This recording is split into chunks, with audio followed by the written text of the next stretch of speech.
Señor Jesús, pido tu permiso para compartir tu palabra. Seas tú llevando tu palabra donde esté la necesidad, comenzando por este servidor. En tu nombre, mi eterno y soberano Dios, Jesús de Nazaret.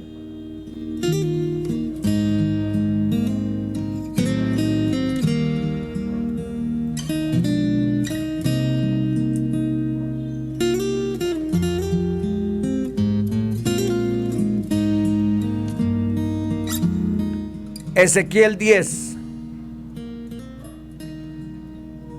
Hoy llegamos, estimados oyentes, al capítulo 10 de este libro de Ezequiel que estamos estudiando. Y nos encontramos en esta sesión que comienza en el capítulo 8 y que prosigue hasta el capítulo 24.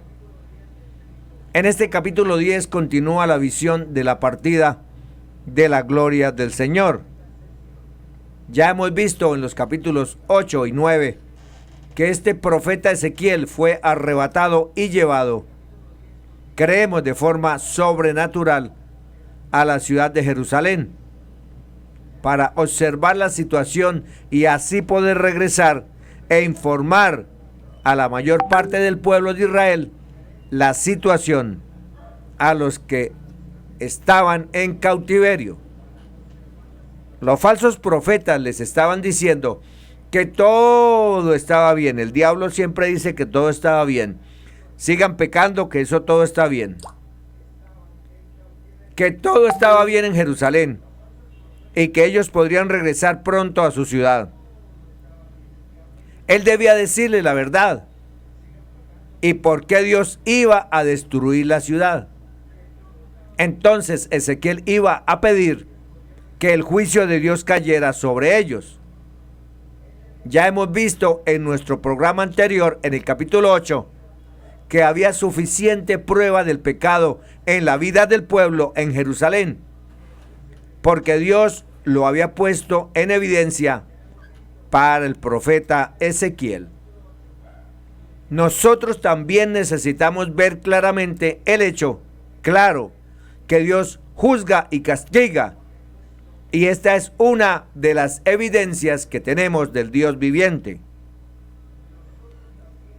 Uno no se puede salir con la suya en la cuestión del pecado, nunca. El hecho es que uno no puede evadir la justicia y el castigo del pecado, teniendo que soportar las consecuencias del pecado. Y esta es una de las mayores pruebas que Dios existe. El mal no prevalece, el mal es destruido. La visión de ruedas dentro de ruedas que Ezequiel contempló nos habla del poder de Dios a medida que Él obra y actúa en los asuntos de los hombres. La gloria del Señor se encontraba por encima de los querubines, entre los querubines y el lugar santísimo del templo.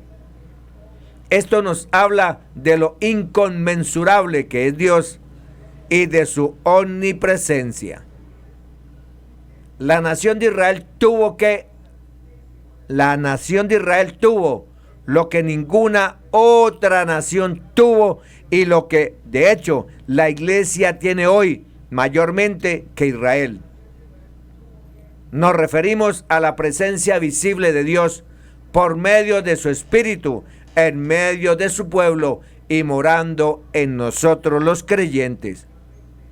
Pablo, en su epístola a los Romanos, capítulo 9, enumeró 8 diferentes puntos de identificación que eran únicos y peculiares de la nación de Israel. Y uno de ellos era la gloria. Este pueblo tenía la gloria de Dios, que era la presencia visible de Dios, aquella gloria y majestad que Ezequiel vio en el primer capítulo. Ahora, como vimos en nuestro estudio anterior, la gloria comenzó su partida, es decir, dejar su presencia, abandonar su presencia en el pueblo y el templo en el capítulo 8 Y en el relato de este capítulo 10 continuaría esa partida, esa marcha. Salió del templo y se mantuvo sobre él. Así como le abandonaron, le dejaron, Dios establece no permanecer ni en el pueblo ni en el templo. En los dos primeros versículos de este capítulo 10 leemos: miré y vi que sobre la bóveda que estaba sobre la cabeza de los querubines había como una piedra de zafiro que tenía el aspecto de un trono que apareció sobre ellos. Habló al hombre vestido de lino y le dijo: entra en medio de las ruedas, debajo de los querubines, llena tus manos de carbones encendidos de entre los querubines y espárcelos sobre la ciudad. Y entró a vista mía. Aquí vemos que el hombre vestido de lino iba a esparcir estos carbones encendidos que estaban en el altar. La sangre del sacrificio era tomada del altar y colocada en el propiciatorio o tapa del arca del pacto. Los carbones encendidos hablaban de juicio.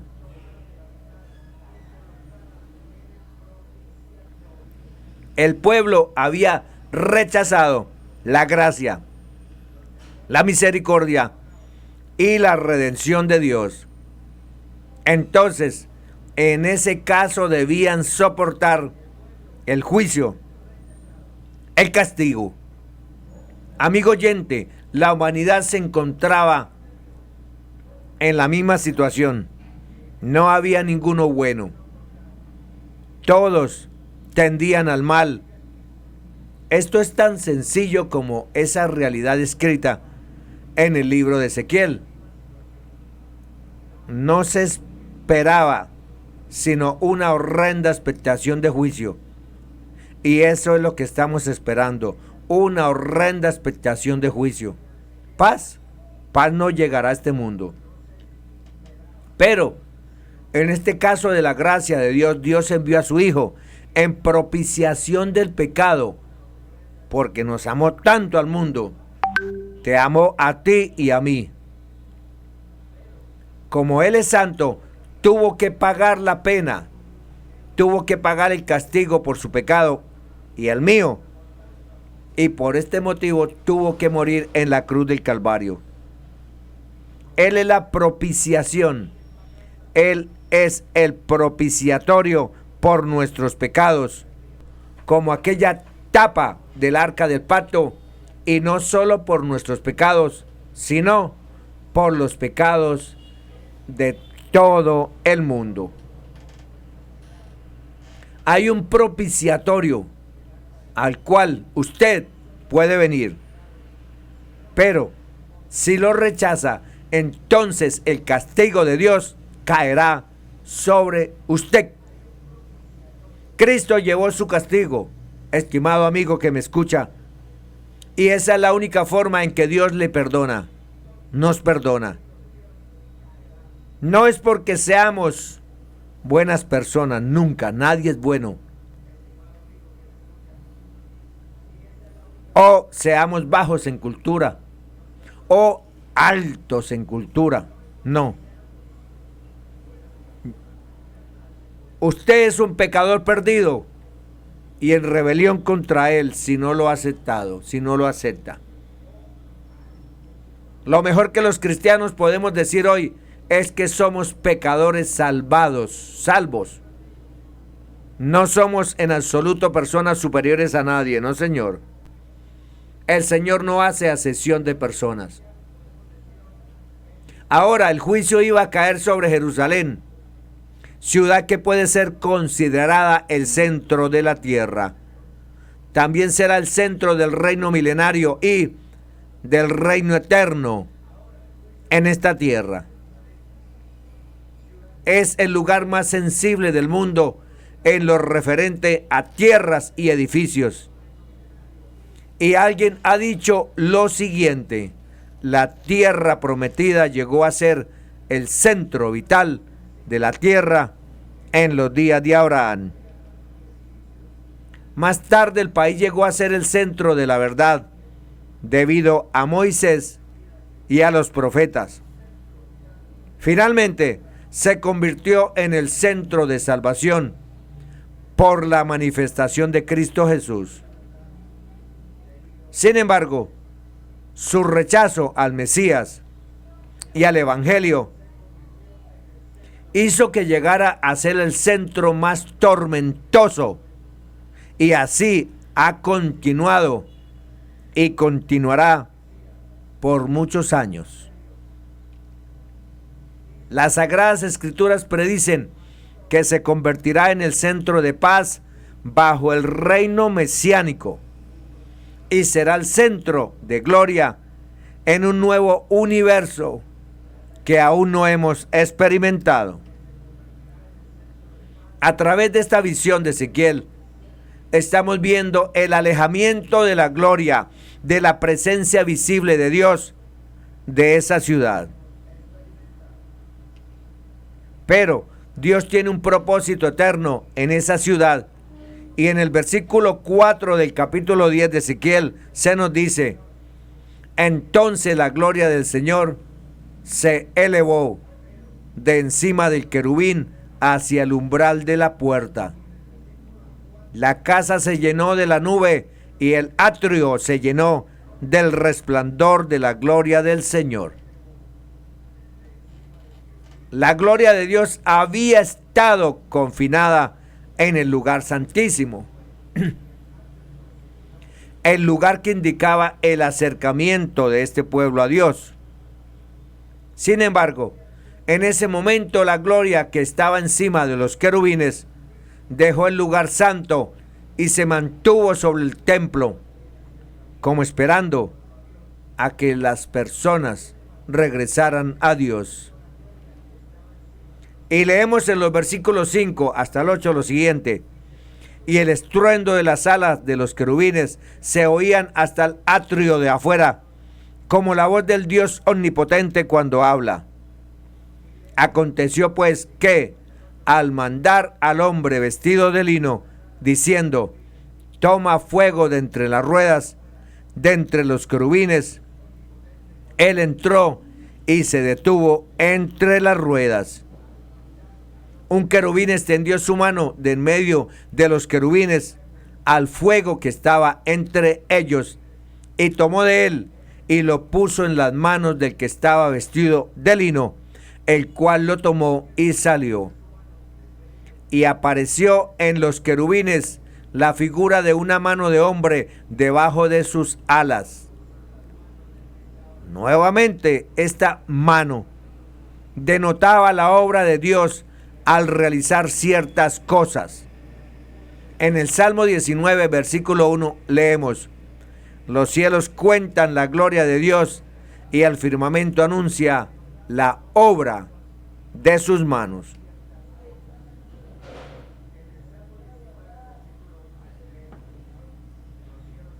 Este universo es obra de la mano de Dios, pero la obra de Dios en la redención del hombre fue mayor que la de la creación.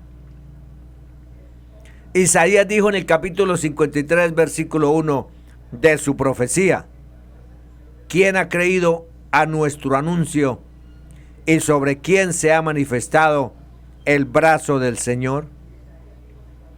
Aquí se nos habla de su brazo.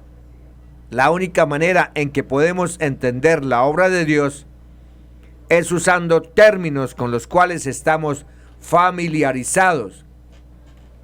Usamos nuestros dedos para hacer ciertas cosas, nuestras manos para realizar otras tareas y nuestros brazos para llevar a cabo trabajos más pesados.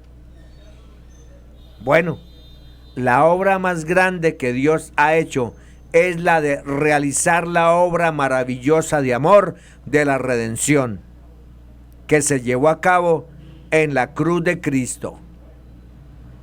Allí Él manifestó su brazo salvador y redentor, como expresó Isaías. Cuando Dios creó el universo, simplemente usó su palabra y su mano, que significa el poder. O, como alguien dijo, Dios creó el universo y ni siquiera se esforzó mucho. Y aquí en este capítulo de Ezequiel tenemos la mano de Dios actuando en juicio y castigo. Leamos ahora el versículo 9.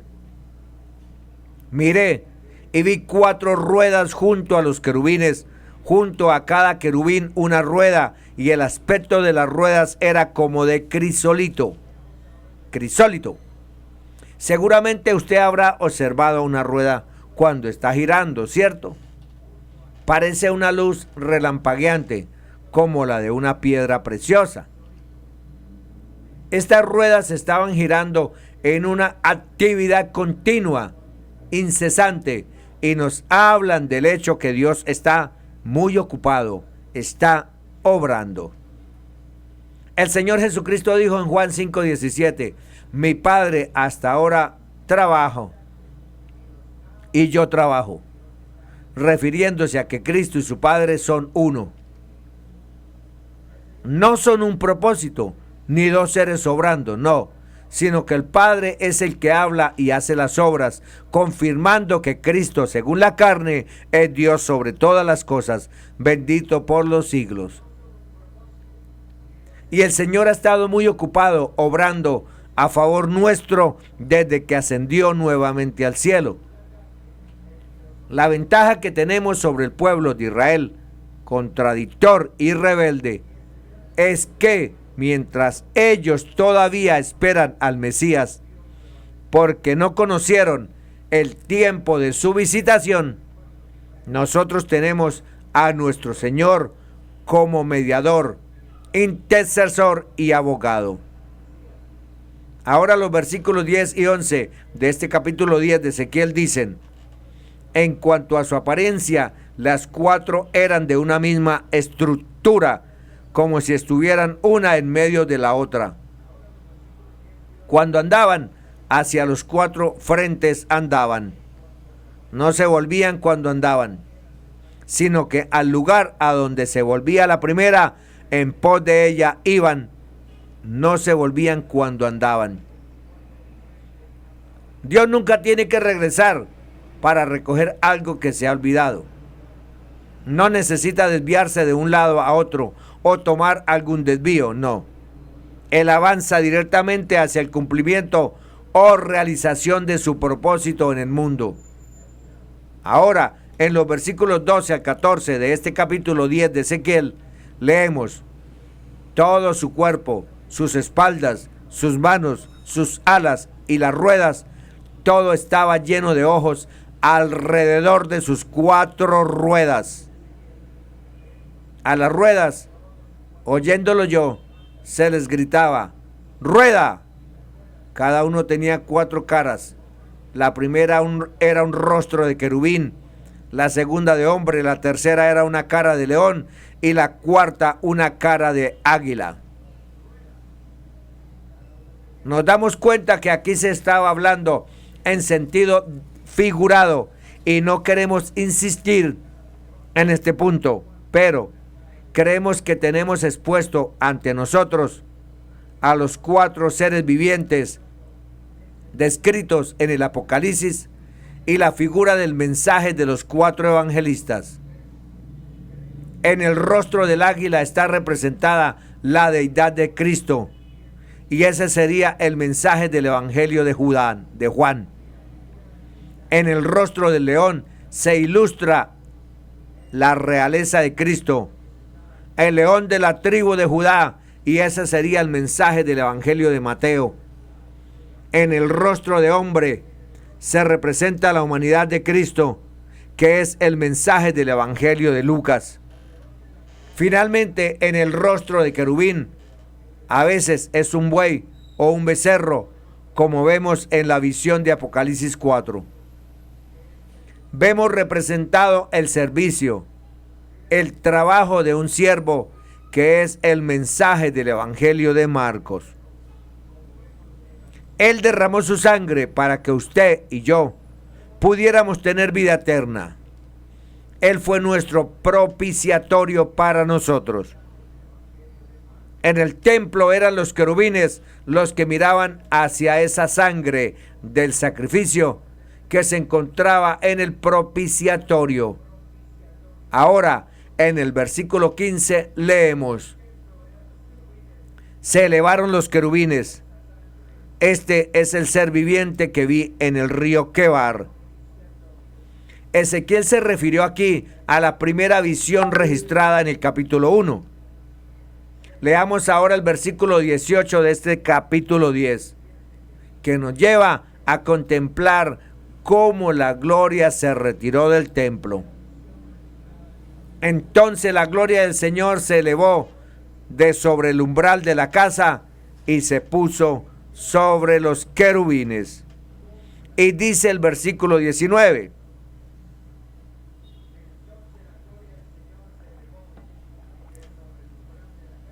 y alzando los querubines sus alas, se elevaron de la tierra ante mis ojos.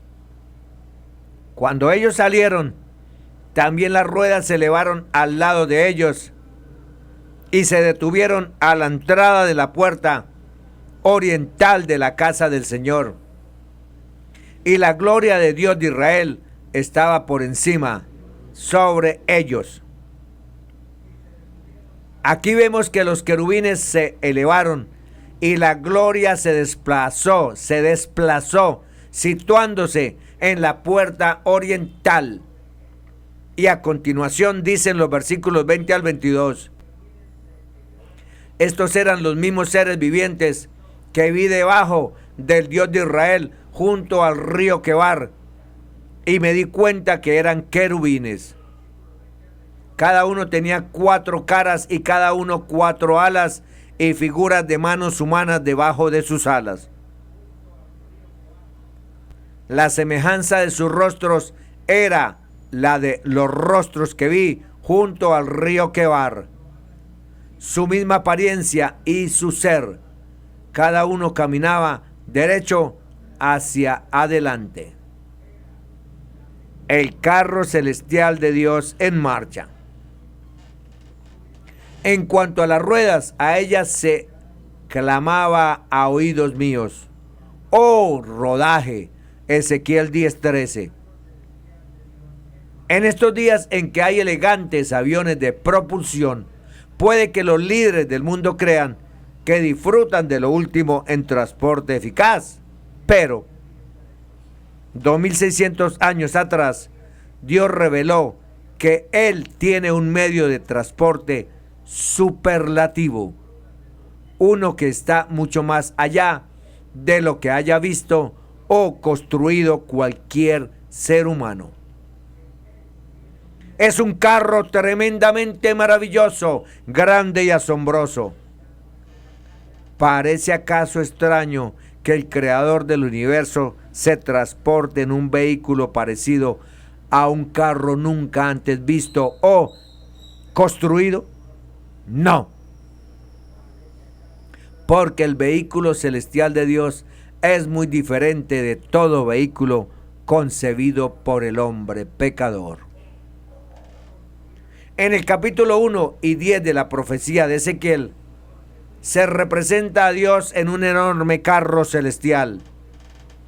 Este impresionante vehículo de 4 ruedas se mueve por autopropulsión y puede efectuar movimientos sorprendentes. Ezequiel tuvo una visión de este carro celestial cuando aquel profeta se hallaba cerca de uno de los canales de la antigua Babilonia en el 613 a.C. El profeta primero llama nuestra atención sobre los acompañantes del carro celestial de Dios. Mientras leemos, tratemos de visualizar lo que vio Ezequiel. 4 criaturas vivientes.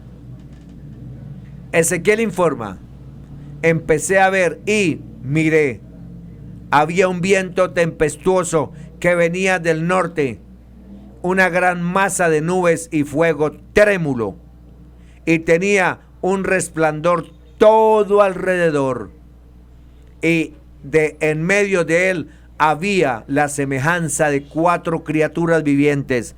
Ezequiel 1, 4, 5. Cada una de estas 4 criaturas vivientes o querubines tenía 4 alas y 4 caras. Tenían una cara de león, que denota la justicia de Dios, una cara de toro, que representa el poder de Dios, y una cara de águila, que significa su sabiduría. También tenía una cara de hombre, que señala al amor de Dios por el hombre. Deuteronomio 32:4, Job 12:13, Isaías 40:26, Ezequiel 1:10, Primera de Juan 4:8. Cada querubín tenía una cara vuelta en una de las 4 direcciones. Así que los querubines podían cambiar de rumbo instantáneamente hacia donde mirara la cara puesta en la dirección deseada. Nos preguntamos, ¿cuán veloces eran? Pues bien, podían moverse con la velocidad del relámpago. Ezequiel 1:14, Ezequiel 10. Esta descarga puede desplazarse hasta 13,000 kilómetros, provocar una temperatura de unos 28,000 grados centígrados, 3 veces la temperatura del Sol, un potencial eléctrico de más de 100 millones de voltios y una intensidad de 20,000 amperes. La velocidad puede llegar a los 140,000 kilómetros por segundo. Ningún vehículo hecho por el hombre nunca alcanzará tal velocidad. De repente tenemos a la vista las ruedas del carro. ¡Qué extraordinarias son! Los versos dicen, su apariencia y su estructura eran tal como cuando una rueda resultaba estar en medio de una rueda. Y en cuanto a sus llantas, tenían tal altura que asustaban, y sus llantas estaban llenas de ojos, todo en derredor de las 4. El que hubiera una rueda al lado de cada querubín significaría que habría 4 ruedas en 4 lugares relacionados. Las ruedas refulgían como crisólito, una piedra transparente o translúcida, amarillenta o verdosa. Esto añade luz y belleza a esta gloriosa visión. Puesto que las llantas de las ruedas estaban llenas de ojos todo alrededor, no iban ciegamente en ninguna dirección. Y aquellas ruedas eran enormemente altas, por lo cual podían abarcar una gran distancia con solo una revolución sobre su eje. Como los 4 querubines, aquellas ruedas podían moverse con la velocidad del relámpago. Ruedas dentro de ruedas. ¿Cómo era posible que el carro tuviera ruedas dentro de ruedas? ¿A qué ajustaban las ruedas la dirección de su movimiento?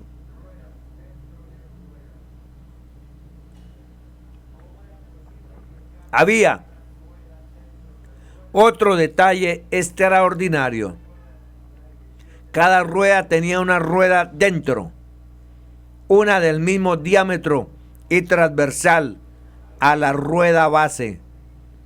Solo así podía decirse que las ruedas iban en sus 4 lados respectivos. Ezequiel 1, versículo 17.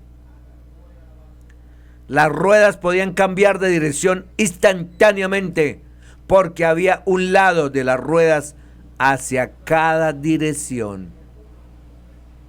Las ruedas ajustaban la dirección de su movimiento a la que tomaban los 4 querubines.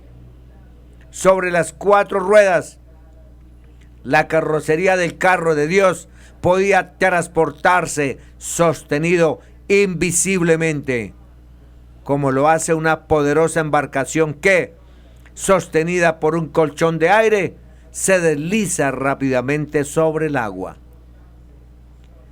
¿De dónde venía este poder de las ruedas de ajustarse a todos los movimientos de los 4 querubines?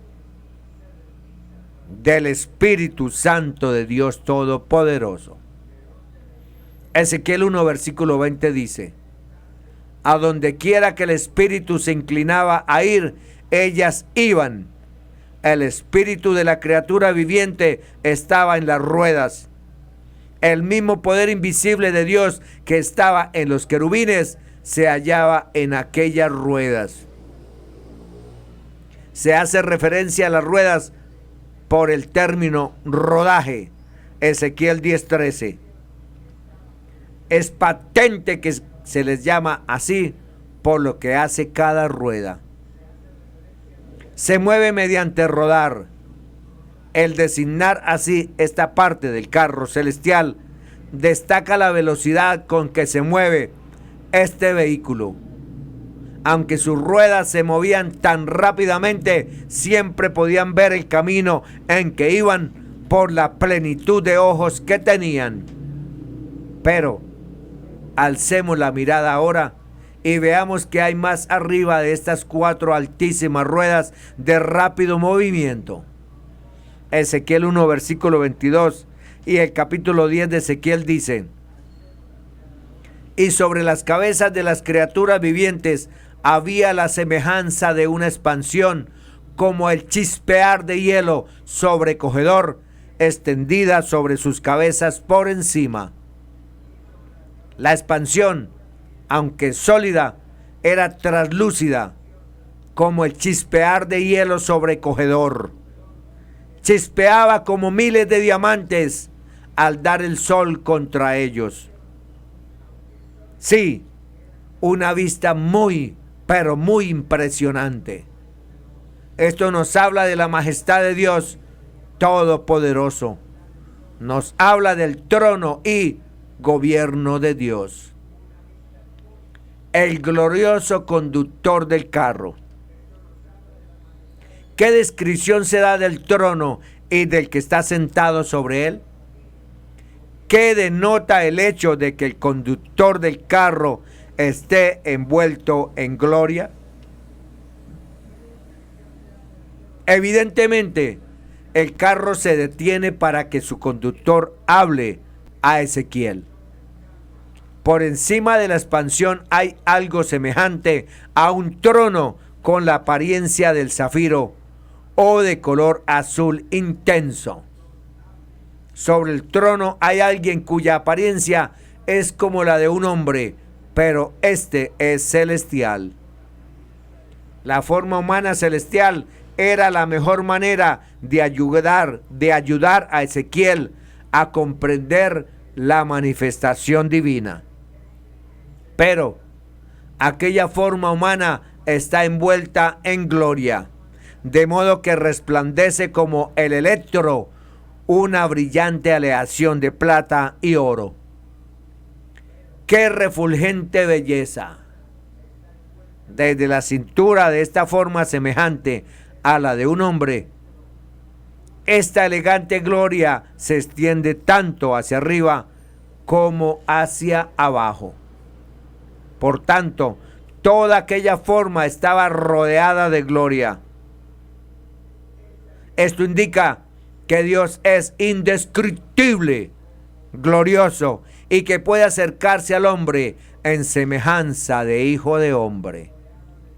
Además, el conductor del carro va acompañado de un hermoso arco iris. ¡Qué calma! ¡Qué tranquilidad comunica un arco iris después de una tormenta, ¿cierto? Esa actitud de calma y gloria nos hace comprender que Dios mantiene en perfecto equilibrio sus atributos de sabiduría, justicia, poder y amor para con los hijos de los hombres. El carro y el trono de Dios están rodeados de luz y hermosos colores. ¡Qué contraste con Satanás! ¿Cierto? El príncipe de las tinieblas, el príncipe de lo oculto. Ezequiel habla sobre esta visión así: cuando llegué a verla, dice, entonces caí sobre mi rostro y empecé a oír la voz de uno que hablaba. Ezequiel 1:28. Lo que representaba el carro representaba el trono, gobierno y séquito celestial. Está compuesto de todas sus santas criaturas celestiales de la región invisible, serafines, querubines, ángeles, arcángeles. Puesto que Dios es el Dios altísimo, todas sus criaturas angelicales están sujetas a Él, y Él las usa y conduce en el sentido que las domina benévolamente para cumplir su propósito. Salmo 103:20. Dios conduce su reino como si estuviera en un vehículo y lo mueve hacia donde su espíritu lo impele, porque el espíritu todo lo escudriña, aún lo profundo de Dios. 2 Corintios 2:10. Este reino no vive en desenfrenos o sin control ni supervisión inteligente. Dios no deja que este reino vaya en cualquier dirección que ella quiera ir. Más bien, sigue las direcciones que su palabra indica. Juntos, todos los que lo componen se mueven adelante en unidad hasta el logro pleno de los objetivos divinos. ¡Qué maravilloso orden celestial se revela en esta visión del carro celestial de 4 ruedas en marcha! La visión del carro celestial fue importante y asombrosa para Ezequiel, pero también lo preparó para efectuar su comisión de atalaya que diera advertencias sobre la venidera destrucción de Jerusalén. Los ángeles obedientes se mueven en concierto como parte del reino celestial de Dios, mientras ayudan en favor de los que serán herederos de salvación. Qué consejo excelente da el apóstol Pablo en Filipenses 3:13-16, que tiene que ver con la vigilancia que debemos mantener sobre nuestras vidas.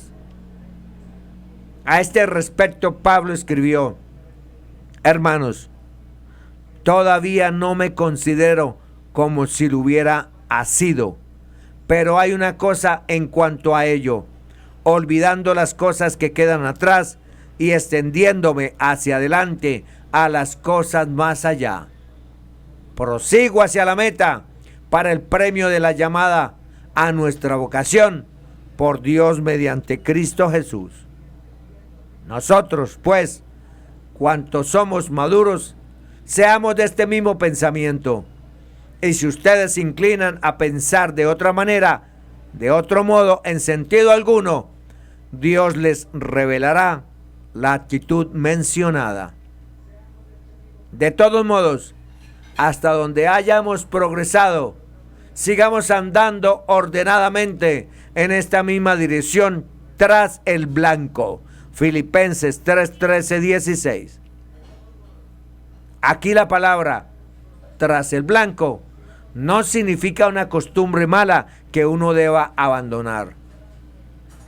Al perseverar en esta meta, tras el blanco, alcanzaremos nuestro mayor anhelo, la redención de nuestros cuerpos. Bendiciones para todos en el nombre que es sobre todo nombre, Jesús de Nazaret.